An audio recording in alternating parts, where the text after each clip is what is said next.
Bom dia, pessoal. Vamos iniciar a nossa primeira aula de hoje, dia 25, segunda-feira, certo? Hoje a gente vai estudar sobre sinais de pontuação. A gente estudou os sinais gráficos e agora a gente vai estudar alguns sinais de pontuação.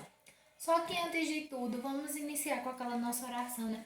Pedindo a Jesus que interceda por nós, a Maria que interceda a Deus por nós, para que nós possamos sair desta situação e possamos estar juntinhos na nossa sala de aula, porque Tia está com muita saudade de vocês, certo? Então vamos lá pedir isso a Deus, essa graça.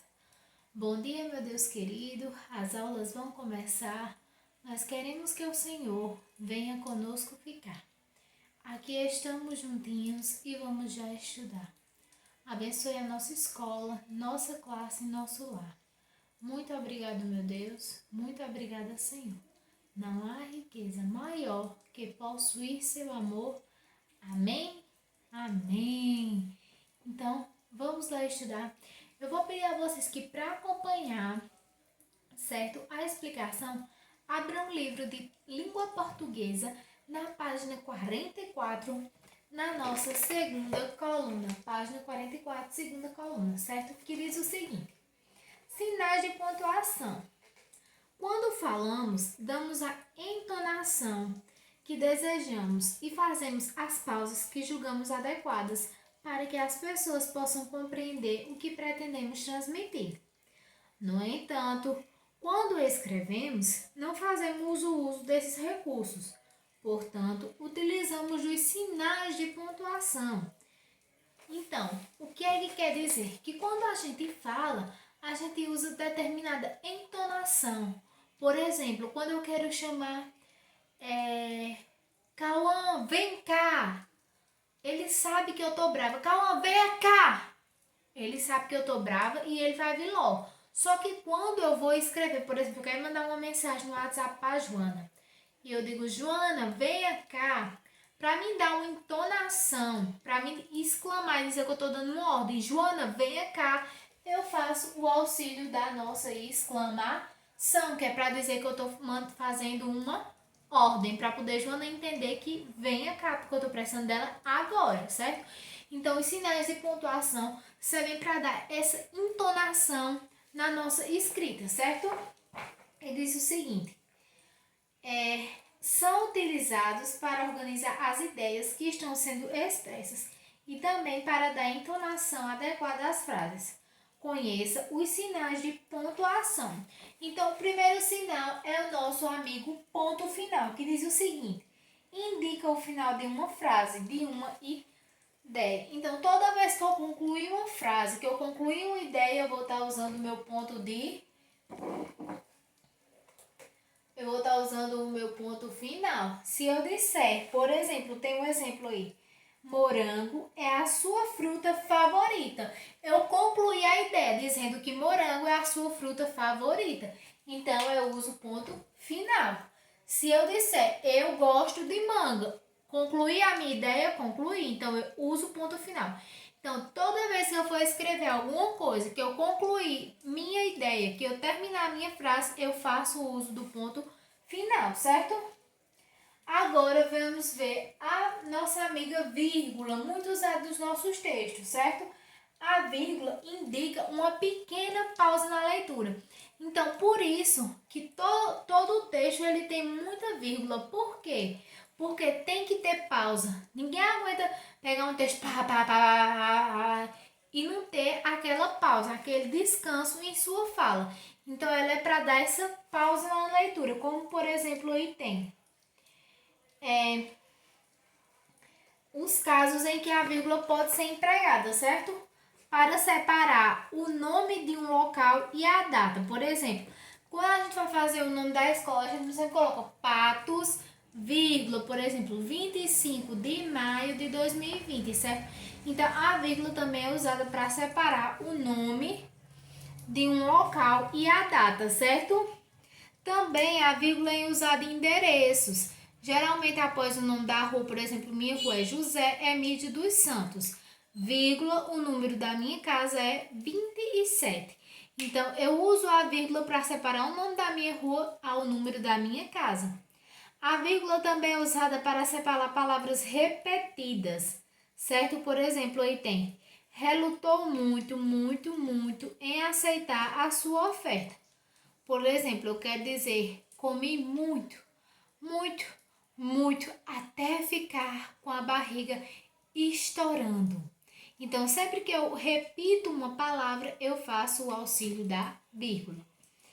Em sequência, ou para separar nomes. Por exemplo, aí tem: fui à feira e comprei maçã, laranja, pêssego e um pouco de jabuticaba. Então, sempre quando a gente fala itens de compras, uma sequência, a gente sempre vai estar usando a vírgula. Por exemplo, Tainá foi à feira e comprou o que sua mãe pediu: banana, laranja, maçã, uva e abacaxi. Então, para intercalar o nome dessas frutas, eu também uso a vírgula. E em separação de explicação, por exemplo, Joaquim, o vizinho do andar de cima, viajou e só volta mês que vem, certo? Então, sempre como eu quero separar em uma explicação, por exemplo, Anderson vai para casa de sua avó, vírgula. Ela mora em São José de Espinharas, certo? Então, eu estou explicando e a cada explicação eu também posso estar usando a vírgula. Então, a vírgula a gente pode estar usando em várias situações, certo? Agora, o ponto e vírgula. Quando é que eu uso ponto e vírgula? Equivale a uma pausa maior do que a da vírgula, certo? Por exemplo, Joaquim, ou que Joaquim agora é uma questão de tempo. Nossa vitória está garantida. Então, é o mesmo que eu dizer: agora Maria vai à escola. A quarentena acabou. Então, eu dei uma pausa maior na minha ideia, por isso que eu uso o ponto e vírgula, certo? Agora, quando é que eu vou estar usando o ponto de exclamação, certo? Ele indica uma admiração, uma surpresa, um desejo, por exemplo, que dia lindo! Eu quero comer bolo. É um desejo meu, eu quero comer bolo. Eu quero que a pandemia acabe. É um desejo. Então, ao final dessa frase, eu posso usar um ponto de exclamação. E o ponto de interrogação? Todo mundo sabe que o ponto de interrogação é utilizado para me fazer uma pergunta. Como, por exemplo, temos aí: você aceita um pedaço de bolo? Eu estou perguntando se você aceita um pedaço de bolo. Criança, vocês querem que a pandemia acabe? Estou fazendo uma pergunta, então eu uso a interrogação. E temos agora o nosso amigo dois pontos, certo? Que é usado para indicar ou que alguém vai falar, ou para enumerar, ou quando eu vou dar uma explicação, certo? Quando alguém vai falar, por exemplo, então, repentinamente ela falou: saia já daqui. Então, está indicando a fala de alguém. Para enumerar, por exemplo, como eu disse, Tainá vai à feira para sua mãe comprar o que ela pediu. Dois pontos. Eu vou enumerar o que ela quer: laranja, banana, maçã, uva e kiwi. Também uso ponto e dois pontos. E para fazer uma explicação, por exemplo, toda vez que, não sei se vocês já perceberam, que toda vez que a gente vai explicar alguma coisa, a gente coloca dois pontos. Por exemplo, esse colar é o meu preferido, delicado, bonito e dourado. Posso dizer também a seguinte frase: esta casa é perfeita, arejada, aconchegante e limpa. Então, é quando eu estou fazendo uma explicação da minha ideia, eu também posso usar os dois pontos. Também posso usar parênteses nas minhas frases, certo? Que é usado para separar uma palavra ou um grupo de palavras na frase, a fim de chamar a atenção, dar uma explicação. Digamos que eu estou escrevendo uma frase, mas eu quero dar uma explicação maior de determinada parte e eu coloco entre parênteses. Por exemplo, Maria concluiu o seu TCC. Aí, entre parênteses, eu boto trabalho de conclusão de curso, que é o significado da palavra TCC. Maria concluiu o seu TCC, eu coloco isso entre parênteses. Logo, vai fazer a apresentação. Então, a minha ideia do que seria TCC, eu coloquei dentro do parênteses. Como, por exemplo, o item. Celina, a enfermeira que ajudou a minha avó, ainda trabalha no mesmo hospital. Então, ainda eu poderia dizer, Celina ainda trabalha no mesmo hospital. Só que eu quis explicar que Celina era a enfermeira que cuidou da minha avó. Então, por isso que eu fiz o uso dos parênteses. As reticências é usada para a interrupção de uma frase ou de um pensamento, geralmente por causa de dúvida ou indecisão, certo? Então, às vezes a gente não completa o sentido de uma frase e acaba utilizando reticências. Por exemplo, considerei ir ao cinema no final de semana, mas eu tô querendo dar uma desculpa para alguém, mas aí eu tô na minha cabeça qual é a desculpa que eu quero inventar. Por exemplo, deixa eu ver aqui. Riane me chama para ir no cinema. Aí eu digo, Riane, hoje eu não posso ir no cinema não. Por quê? Aí boto 3 pontinhos. Aí Riane completou a frase, não entendi esses 3 pontinhos. Só que naquela hora que eu tava mandando a mensagem pra Riane, eu ainda não tinha em mente o que era que eu ia inventar pra ela. Porque na verdade eu não queria ir com ela pro cinema, né? Aí eu precisava inventar, colocar aqueles 3 pontinhos, né?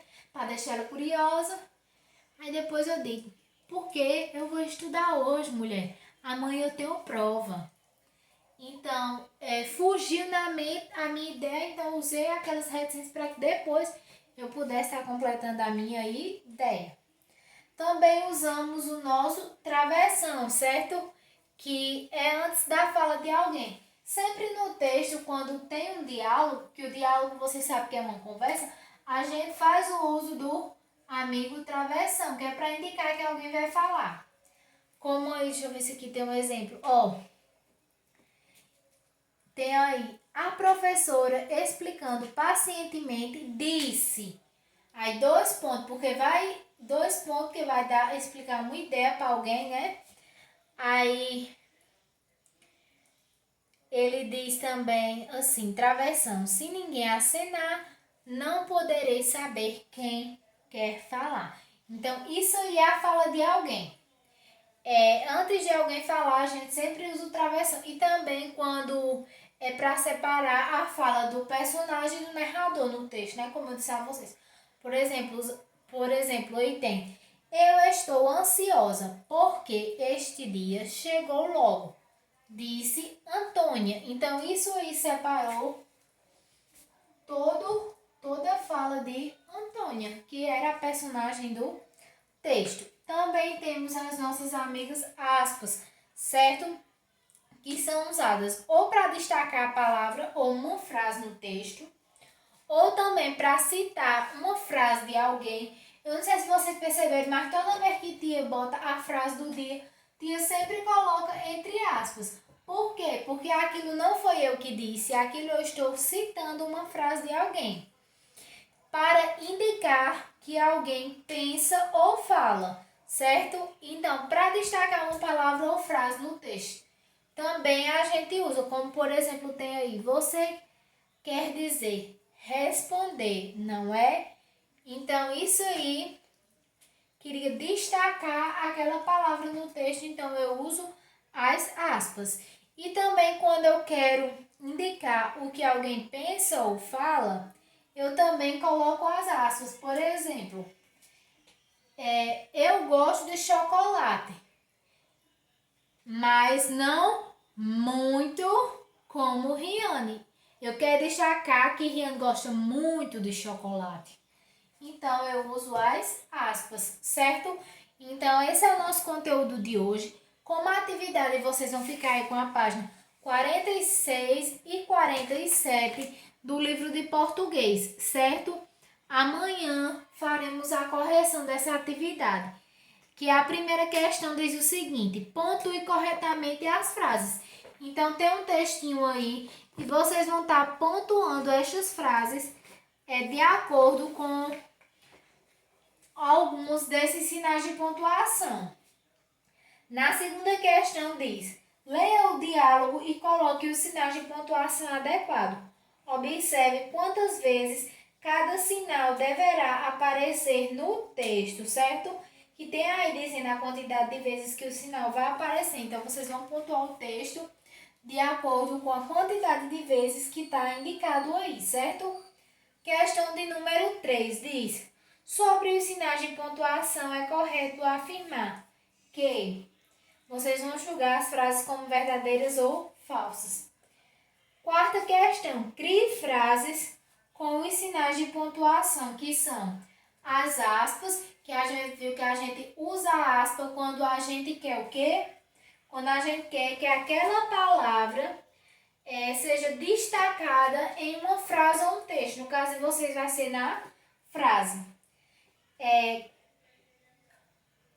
Uma frase interrogativa, certo? Na verdade, não são uma, na verdade, são 3. E uma frase em que eu posso estar usando os parênteses, que a gente viu que os parênteses são usados para poder separar, né? Uma palavra ou um grupo de palavras de uma frase, certo? E na nossa página 47, nós temos o seguinte: observe a cena e escreva os sinais de pontuação que devem ser utilizados nas frases dos personagens, certo? Então, vocês vão estar também pontuando aí e justificar. Se você usou uma interrogação, você vai justificar. Usei uma interrogação porque a frase tal estava fazendo uma pergunta. Usei um ponto final porque a frase estava com seu sentido completo. Sexta questão: assinale a alternativa correta. Então, vocês vão marcar apenas as alternativas corretas. E na sétima questão, está pedindo para circular a alternativa em que o uso dos sinais de pontuação está correto. Então, vocês vão circular a frase que está pontuada corretamente, certo? Então, por hoje é isso. A atividade é na página 46 e 47 no livro de Língua Portuguesa, certo? E agora vamos para a nossa segunda aula. Beijos e até daqui a pouco!